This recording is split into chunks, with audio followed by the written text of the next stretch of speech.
यह इस बात का सशक्त प्रमाण है कि वे भारत के साथ संबंधों को कितना गहरा महत्व देते हैं। उनके पर्सनल अटेंशन और कमिटमेंट के लिए मैं उनका बहुत बहुत धन्यवाद करता हूं।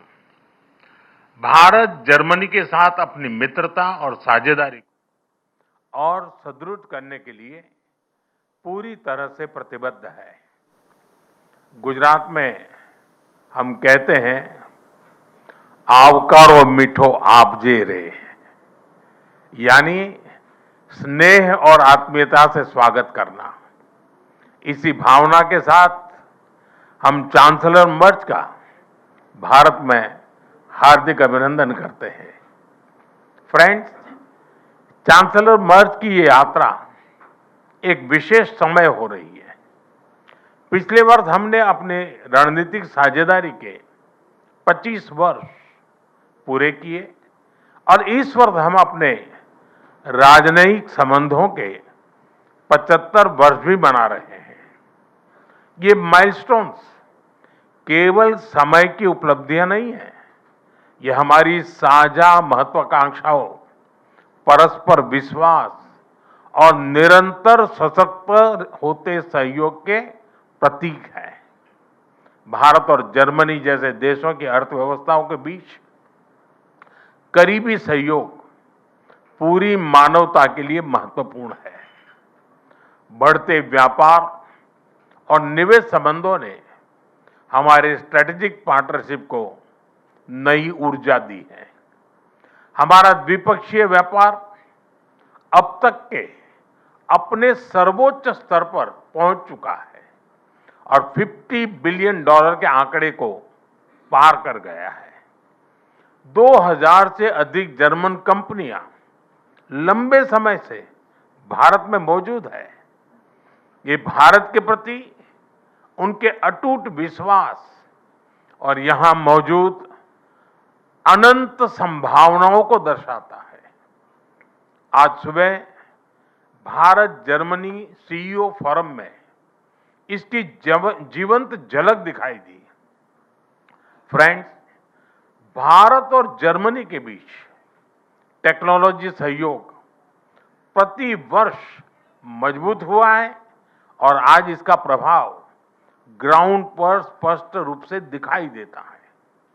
रिन्यूएबल एनर्जी के क्षेत्र में भारत और जर्मनी की प्राथमिकताएं समान है। इसमें सहयोग को बढ़ाने के लिए हमने India Germany centre of excellence स्थापित करने का निर्णय लिया है। ये नॉलेज, टेक्नोलॉजी एंड इनोवेशन का साझा मंच बनेगा। हम क्लाइमेट, एनर्जी, अर्बन डेवलपमेंट और अर्बन मोबिलिटी जैसे क्षेत्रों में मिलकर नई परियोजनाओं को आगे बढ़ा रहे हैं। ग्रीन हाइड्रोजन में दोनों देशों की कंपनियों का नया मेगा प्रोजेक्ट भविष्य की ऊर्जा के लिए एक गेम चेंजर साबित होगा। भारत और जर्मनी सिक्योर, ट्रस्टेड और रेजिलिएंट सप्लाई चेन के निर्माण के लिए मिलकर के काम कर रहे हैं। इन सभी विषयों पर आज किए जा रहे एमओयू से हमारे सहयोग को नई गति और मजबूती मिलेगी।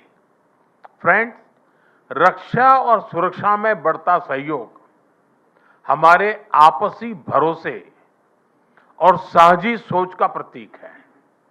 रक्षा व्यापार से जुड़ी प्राथमिकताओं को सरल बनाने के लिए मैं चांसलर मर्ज का हृदय से आभार व्यक्त करता हूं।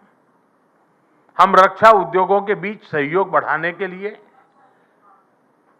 एक रोडमैप, उस पर भी काम करेंगे, जिससे को डेवलपमेंट और को प्रोडक्शन के नए अवसर खुलेंगे। फ्रेंड्स, भारत और जर्मनी के बीच ऐतिहासिक और गहरे पीपल टू पीपल टाइज हैं। रविंद्रनाथ टैगोर की रचनाओं ने जर्मनी के बौद्धिक जगत को नई दृष्टि दी।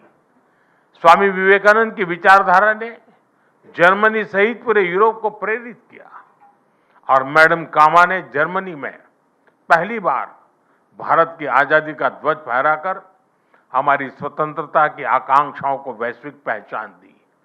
आज हम इस ऐतिहासिक जुड़ाव को आधुनिक साझेदारी का रूप दे रहे हैं। माइग्रेशन, मोबिलिटी और स्किलिंग बढ़ाने पर विशेष बल दिया गया है। भारत की टैलेंटेड युवा शक्ति जर्मनी की अर्थव्यवस्था में महत्वपूर्ण योगदान दे रही है।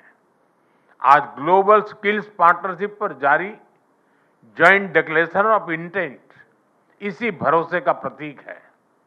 इससे खास तौर पर हेल्थ केयर प्रोफेशनल्स की आवाजाही आसान होगी। आज हमने खेलों के क्षेत्र में भी सहयोग को आगे बढ़ाने के लिए ठोस कदम उठाए हैं। यह युवाओं को जोड़ने का एक प्रभावी माध्यम बनेगा। आज हायर एजुकेशन पर बना कॉम्प्रिहेंसिव रोड मैप शिक्षा के क्षेत्र में हमारी साझेदारी को नई दिशा देगा। मैं जर्मन विश्वविद्यालयों को भारत में अपने कैंपस खोलने के लिए आमंत्रण देता हूं। भारतीय नागरिकों के लिए वीजा फ्री ट्रांजिट की घोषणा के लिए मैं चांसलर मर्ज का आभार व्यक्त करता हूं। इससे दोनों देशों के लोगों के बीच नजदीकियां और बढ़ेगी।